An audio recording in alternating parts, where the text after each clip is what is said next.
and welcome to the DGTL Growth Podcast, where marketing leaders share real wins and the challenges behind them. I'm Suse Barnes. Today, I'm joined by Patrick Savage.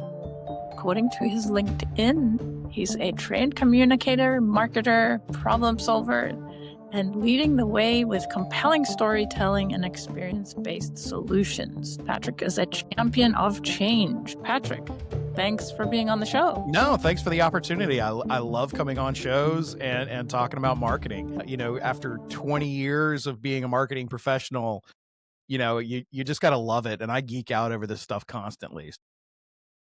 Excellent. I was just looking at your LinkedIn, I have to say a few minutes ago, the way my day's been going, and was interested in your take on the SEMrush acquisition by Adobe.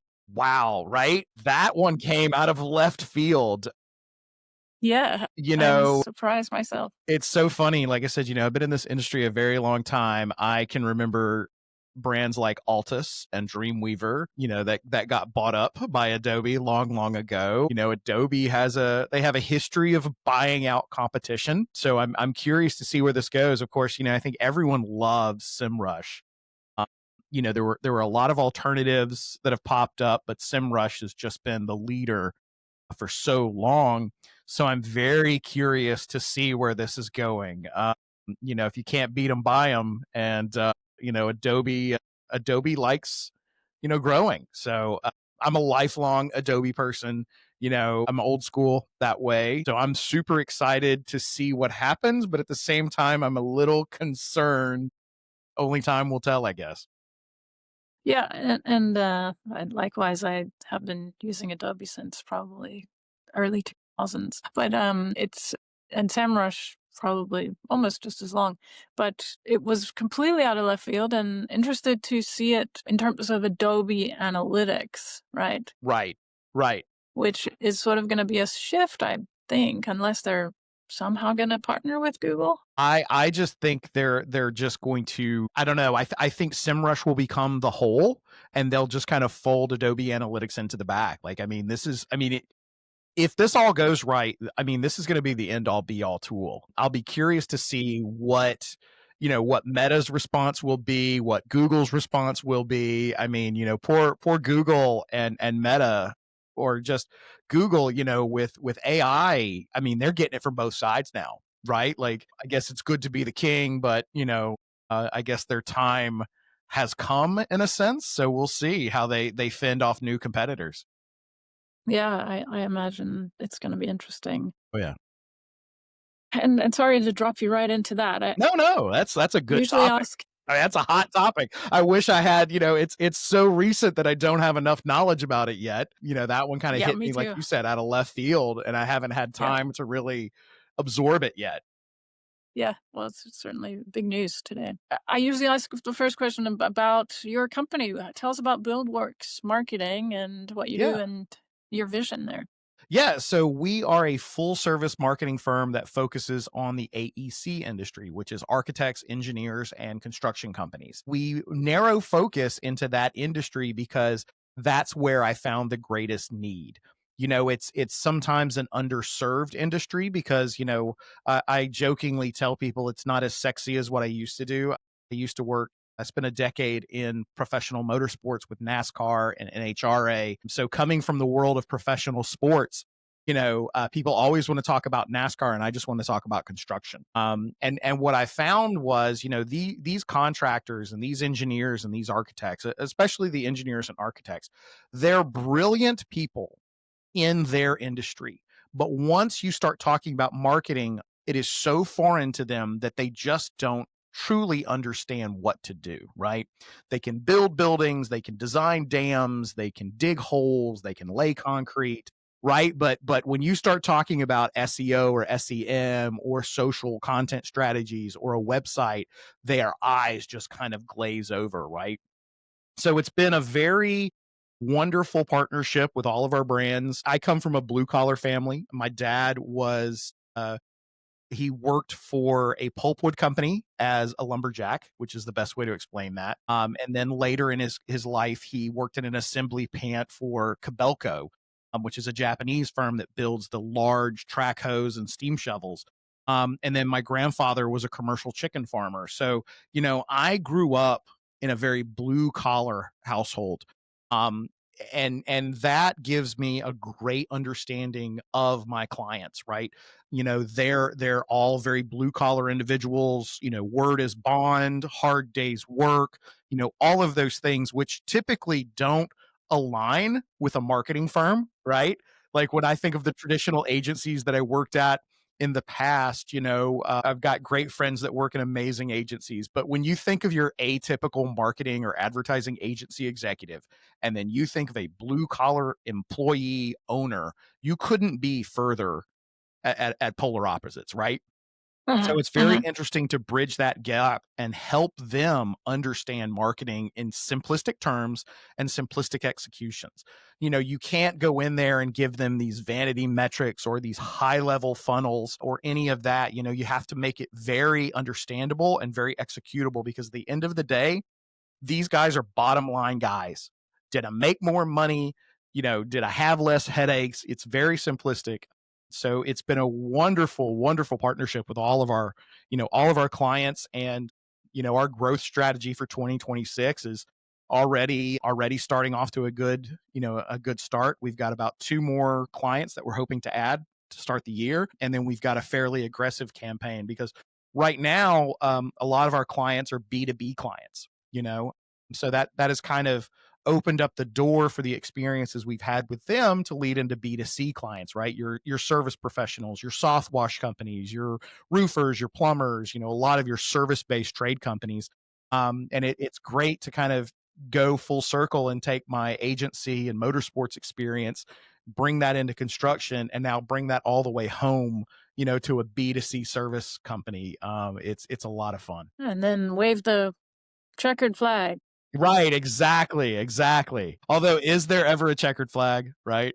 I know, exactly. I was reference oil painting, in which I'm a painter from a long time ago, and Okay. an oil painting is never finished, so Right. it's like marketing. Yeah, exactly. And I am so what I've had to learn in my career too, because I'm very much a move the goalpost kind of person, that I never kind of take time to stop and give myself a pat on the back or give Yeah. flowers. It's always just hammering on to the next campaign. So, that's been something I've had to learn over the last 20 years. Yeah, well, it's a necessity in the industry, isn't it? I mean, it's just everything changes all the time. So Right. it's sort of a moving target, and you have to keep learning. Yeah, for sure. Yeah. Learning and Uh, executing. Yeah, that's the yeah, exactly. Test and learn and test and learn and then learn some more and test yeah. some more. Let's see. Recent win and the hardest challenge behind it, Patrick. Ooh, recent win. So in our expansion, I just brought on my first full-time employee. Yep.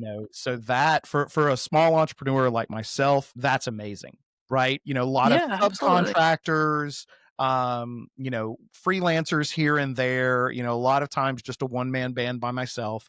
But over time, we've reached, and I say we, but now it is a we, we've reached this growth potential where the load finally necessitated bringing on a full-time employee. So now, we're moving into that space, and that's been tremendous, and it really is a testament to our partners. We wouldn't be able to do this without our partners. What's the challenge? Well, the challenge is scalability, and isn't that everyone's problem, right? Okay, yeah. Scalability is terrifying. And that's, So you're thinking one and now, yeah, one and how now do we get to 10? two, so two in 6 months. We're looking to add two Uh-huh. more in the next 6 months. Mhm. Okay. So an Good aggressive problems. an aggressive campaign to start 26 for sure. Excellent. Innovations. What innovations are you looking forward to? I think machine learning is everything right now, right? I think AI controls the space for everything. I've been an early adopter my whole life, so I jumped in very quickly with AI and machine learning. So, I'm slightly ahead of the curve, but man, is it exploding quickly. Really trying to leverage that the best we can, and it's funny, again, going back to my clients, AI is never going to lay a brick, right? And I think AI, in a sense, will never truly have a soul for creativity. It's great for learning, it's great for research, but creativity I still think is lacking in that department. And I think it's interesting because I think AI is starting to affect social media. I think that consumers are losing confidence in social media because of this explosion of AI, and they don't know what to trust, and the deep fakes, and everything else. I feel like social media is almost jumped the shark, right? I think consumers are starting to lose confidence with it. I'm seeing people kind of go back into old school business development models. They're pushing face to face, they're pushing relationships harder than they do social media. So I think those are kind of interesting concepts moving forward into 2026. I laughed with a group not too long ago. My first ever social media campaign was 2008. Mm-hmm. And it's so crazy for me to think that we've had social media for that long. Yeah. Well, some would say we've had social media for longer or True. forever, basically. Yeah. But yeah, it's the core platforms that we think about are generally started in those mid zeros. Yeah. Are you doing anything interesting with AI? Trying. My thing now is the the Zapiers, like trying to create, trying to layer them and create triggers and really dig into that from a workflow. Mm-hmm. I still as a communicator, I still kind of wrestle with it as a communications tool, right? Being a storyteller, being a visual artist, those kinds of things, that's very difficult for me. But using it in workflows, in culling and editing, photos to speed up workflow, for me, I use it a lot to speed up workflow, get more done in less time, being able to turn around photo shoots faster, being able to turn around campaign ideas faster, analytics faster.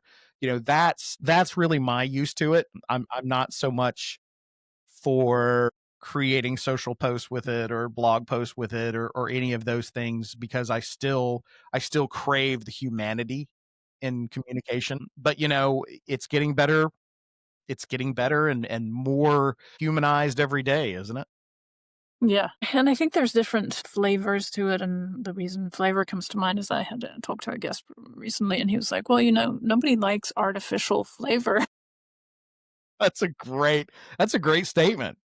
Yeah. Man, I yeah. mean, it's like that's where the Leaves a soul is funny left. taste in your mouth, doesn't it? Yeah, exactly. And so I All think right. if you can use it for flavorless kind of Right. work, Yeah, I'm going to steal that. you That's know, the, fantastic. the automation, more on the automation side, I think that's where the value is, the efficiency piece, as opposed to, the other quote I keep saying now is, the listeners are going to get tired of it, is, the music is not in the piano. Right. So it's, Yeah. it is the human that is actually playing on the tool, using the tool that Right. actually makes the art and brings everything to life in a way that will work most effectively or be most compelling, I believe. So Yeah. I'm with No, you there. that's you are so right. So right. Yeah. I don't know. It's funny, who again, being an early adopter to this and it kind of becoming more mainstream now, it's just interesting to see where people take it. Yeah, and it's changing every day. Sort of like there's a new version every day. What is that website that's out there? There's an AI for that.com. Yeah, yeah. Just a never ending avalanche of things out there. I show people it every once in a while, and they're just because everything to them is just chat GPT, nano Huh. banana, nano banana, those very common things. Like, oh, there's thousands upon thousands upon Mhm. thousands. Yeah. It's like when the apps came out, there was an app for that, and now. Yeah. Yeah. Right. Yeah, exactly. Right. Although I do, I've got there is an architecture, or no, sorry, engineering client in Greenville, South Carolina. And they've invested in creating their own small language model internally, which I Hmm. think is fantastic. They had this one engineer that basically for decades, and they were all handwritten, so they had to scan them all in and all this other stuff. But they scanned in all of his SOPs and all of his notes. So, I mean, they have decades worth, and they put it into a small language model, a closed source small language Hmm. model, and they're just killing it with that right now, So I think that's kind of interesting. Of Yeah. course, but an IT consultant friend of mine was telling me about this because he helped install the hardware. But that to me, I thought was brilliant. A small privatized small language model. That's super cool. I think that to me, that's the next evolution of this, especially Hmm. for business. Yeah, because of the privacy issues, right? I think Exactly. that's what is appealing to companies is to how do we keep our knowledge to us Right. Yeah, inside and well, not. especially in construction, where everything is an RFP or an RFQ Hmm. and you're Yeah. competing based on proposals and bids. You Hmm. don't wanna put that information out there. No, exactly. What metrics are you most focused on improving for your business? Ooh, had this conversation slightly this morning. Us, the metrics for us that we're going into, not necessarily for our clients, we're looking at our own internal ROI a little bit better and how we go after new business. We're at the end of the year. I think everyone starts to look back at the year. And that's something that has gotten kind of out of hand for us. Our cost per acquisition is just way too high. You know, again, we're in a smaller industry, so when you're looking at the return and you're talking hundreds versus thousands, but when you start to nail that down, per lead, if you're spending a couple $100 per lead to get a couple $1,000, at some point you got to tighten that up maybe just a little bit. So Mhm. that's kind of something for us internally, and then for our clients as well, really nailing down the cost per lead numbers for everybody. And then other than that, it's just your generics. SEO, I think, especially local SEO, continues to be very important to all of our clients. We index that monthly with them. We've had great success. We took one client this year. We took them from top 100 landscapers, which landscaper near me, landscaper your city, the competition for those are ridiculous. And we took them from like top 90 to top 3 Yeah, in yeah, 6 months. excellent.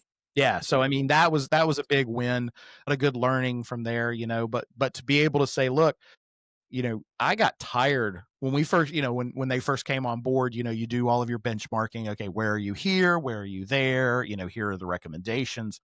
And I remember telling, I was like, look, I got tired clicking, trying to find you. I almost gave up, looking to see where you ranked until I found you, you know, and now to see you in the top 3 is just phenomenal, in about 6 months too, which was really cool. And it's so funny. It's one of those things of like, yeah, I don't know if I could do that again. It was just kind of a perfect storm, right? Like, and those are the worst things as a marketer to admit. It's like, look, we did everything right, and I can't, it happened. It worked. I can't tell you if I can replicate this or not, but I'll try. But it's you Well, hope it's and all you pray. slightly different.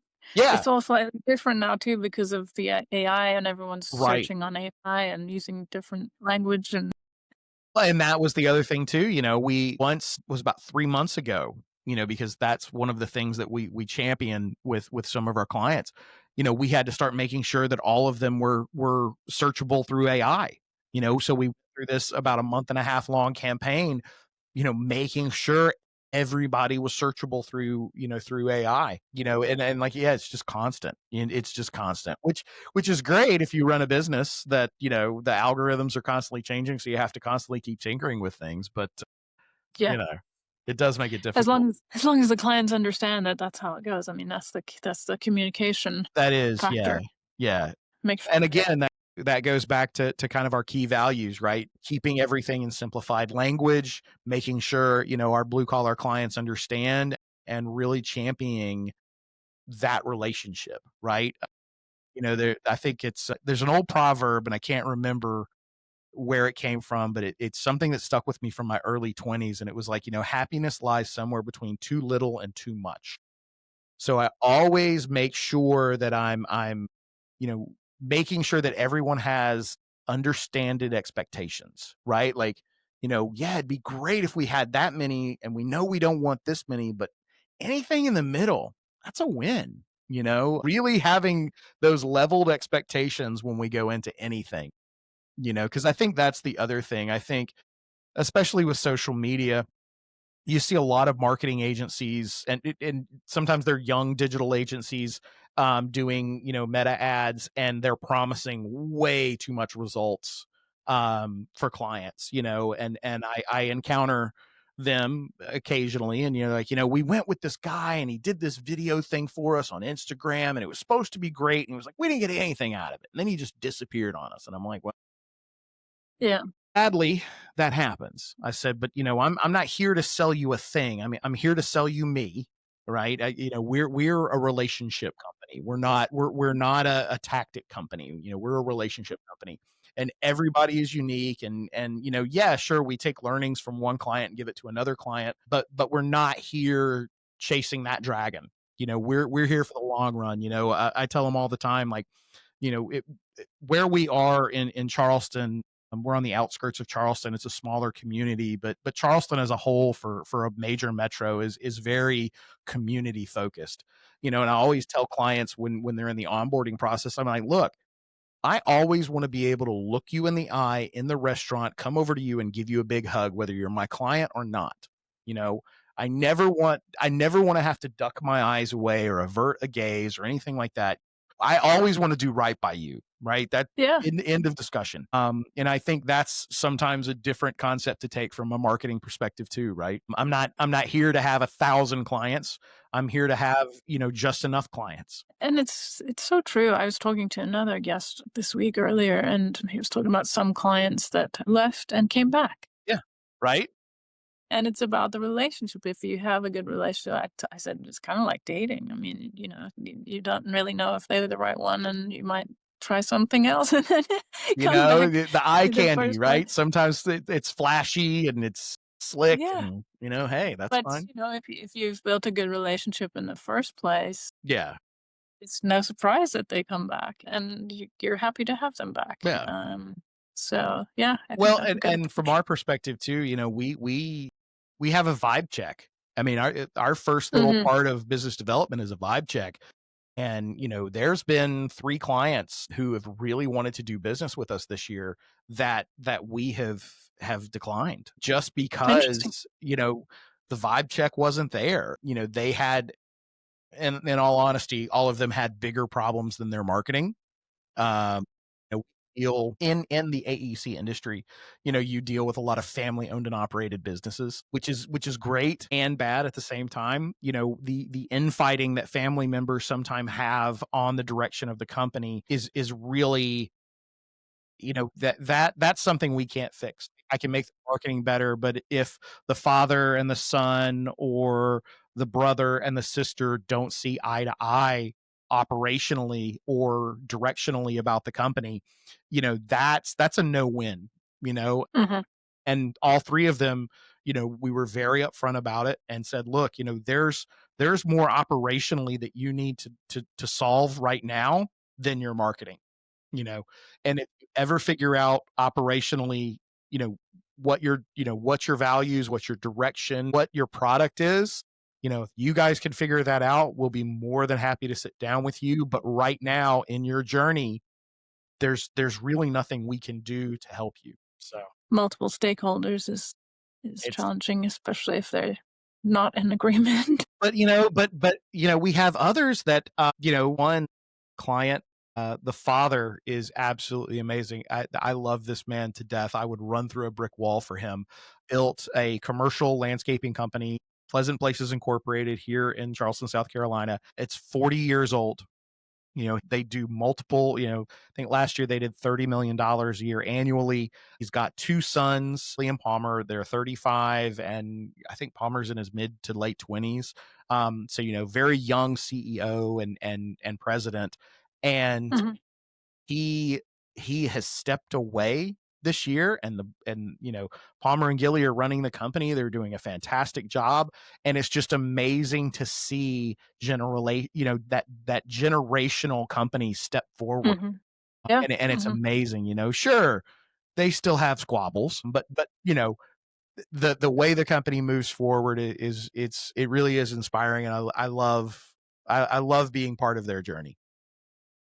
Yeah.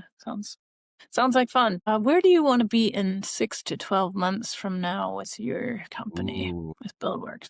Oh gosh. So 6 to 12 months, I'd like to onboard at minimum 2 more employees. I would like to expand our services across. So currently we're based out of Charleston, South Carolina, and we regularly go to Columbia or Savannah, but we've had requests to go to Raleigh, North Carolina and Charlotte, North Carolina. So by the end of next year, not only would I love to have more employees, but I'd like to have some satellite offices throughout the Carolinas. Virtual? No, no, no, no. Brick and mortar. No, Brick and mortar. really. Yeah, brick and Mm, mortar. I'd like to have, interesting. because we can cover a good bit from here.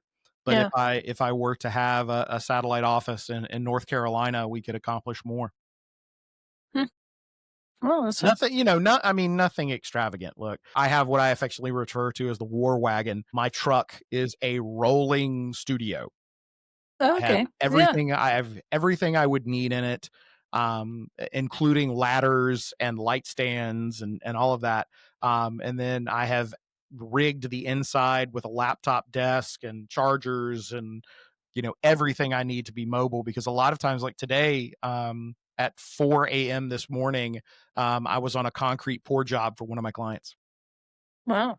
So I mean, we're wherever the work is, we're there. PPE, hard hats, in the muck, right next door to our clients. If they're pouring concrete at 4 o'clock in the morning, I'm standing right next to them, grabbing content. Wow. Is that a common that early? Do you get up that? With construction, it is an Hmm. earlier day. Yeah. They're typically like 7 to 3, especially this time of year where the light gets short. And then Yeah. in the summer, they're 7 to 9, 6 to 9. Hmm. There's some long days. There's some long days. When we're capturing content, when there's content days, sometimes they can get a little long, but they balance out. They balance out over time. Hmm. Yeah. Well, it's a long day for you. It's what, 5:30 for you? It's Yeah. yeah, 5:30 Eastern. That's all right. I snagged a little siesta at lunch. That was good. That was good. Good. Good. I Good. blocked Good. off I blocked off just a little bit of time to grab a nap and get right back to it. So, That works. yeah, yeah. If you could wave a magic wand, Patrick, and solve one major challenge today, what would it be?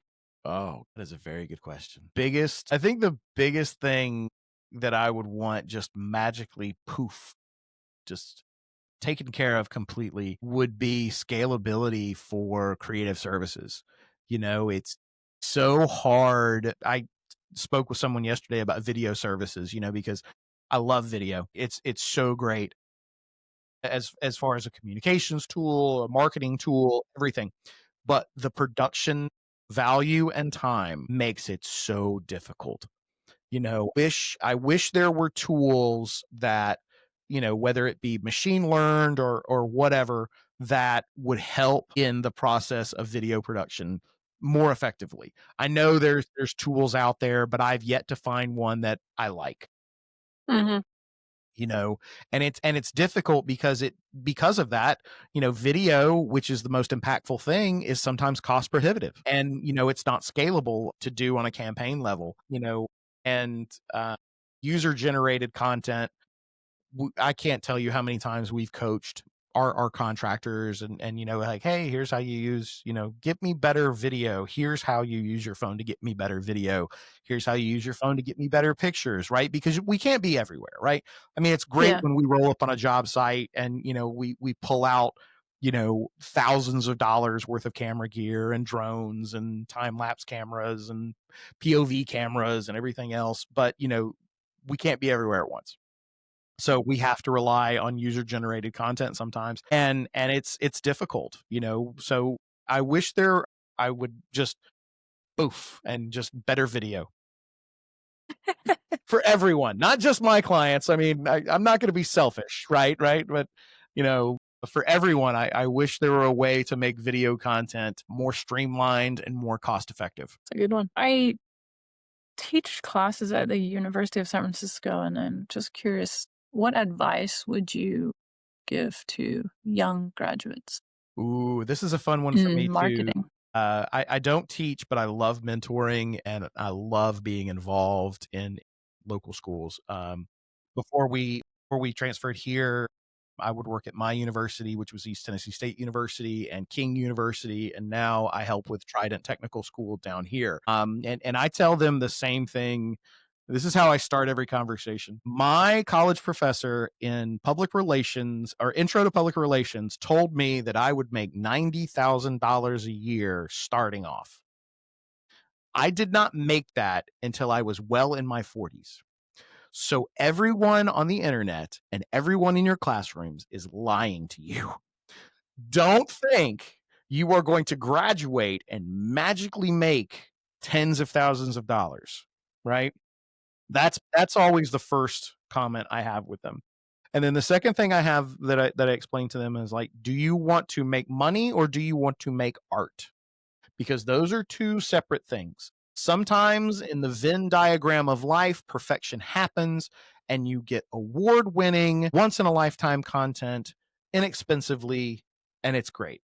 But for the most part, you have to, as an artist, it's the biggest, most painful truth, I think, is that sometimes you have to find that lowest common product that you can just, as Seth Godin says, you can ship that is just good enough that gets to market to make not only your ego happy and the client's budget happy. And that is the biggest struggle, I think, for young creatives coming out of college, is because they all want to get an Archive magazine award.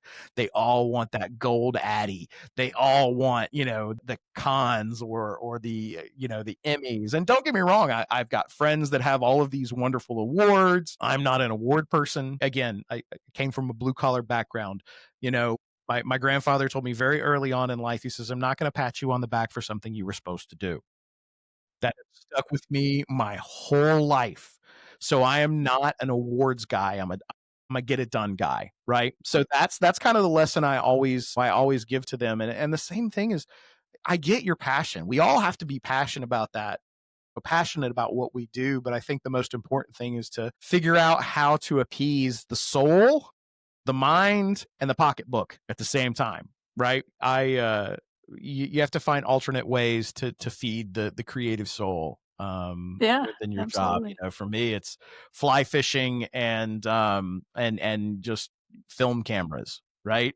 I can't sell medium format or I have a 1941 Browning Kodak camera that takes 210 film, and it's this tiny little toy camera, and that's what I use, but I could never sell a client on that. Right. So yeah, that's kind of the biggest advice I always like to give to young people, is finding that creative balance between your mind, your heart, and your pocketbook. So be ready to fight for it. Yes. It's not going to be and easy be as you willing to think. concede. I can't tell you, I was that asshole early in my career. Let me tell you, make the logo bigger. How dare you ask me to make the logo bigger? Right? I was that guy, and it got me nowhere. It really did. It got me nowhere, both professionally and emotionally, right? So I always tell them that too. I said, you're going to get a make the logo bigger guy. What you do, Command T, add 10%, hit enter, and just do that every single time he asks. Charge him for it. So yeah. And I would tell, and I won't use his name because we turned it into a verb in my office. We turned it into a verb, but I would like, hey, that was 10%. Was that enough? All right, that's another 10%. Is that enough? And I'd put him on blast. You wanted it bigger? I made it 10% bigger. It's a hard lesson. The work we do is collaborative, and the client is part of that collaboration, and it's hard. Well, this was not a client. This was in my corporate life. Let me rephrase that. Clients get whatever they want. They're paying. I don't care. But when we were on a team together and I was in a corporate setting, that got Yeah. that 10%. Sometimes it's just a power. That's 100%, 1,000%. It's okay. But it's Yeah. Hey, I pass that story on now to younger creatives as a lesson learned, right? Yeah. It's like the marriage saying, Yeah. do you want to be right or do you want to be happy? Exactly. It took me a while, but I finally learned that happy is far more important than right. Yes, exactly. Well, Patrick, it's been a pleasure. Thank you so much yeah, thank for you your so much. time today. And I learned a lot about AEC, architecture, engineering, and construction industry. And that, you have to be willing to get up super early and work long hours. That's right. Blue collar life, baby. It's the best money. Yeah. But yes, would love to chat again at some point if that makes sense, please. and follow what you're up to. I saw on your LinkedIn that you're very into innovation too, and that's one of my innovation is important, and change. We talked about it very early. I am both personally and professionally. If you're not getting the result you want, you got to make the difference maker.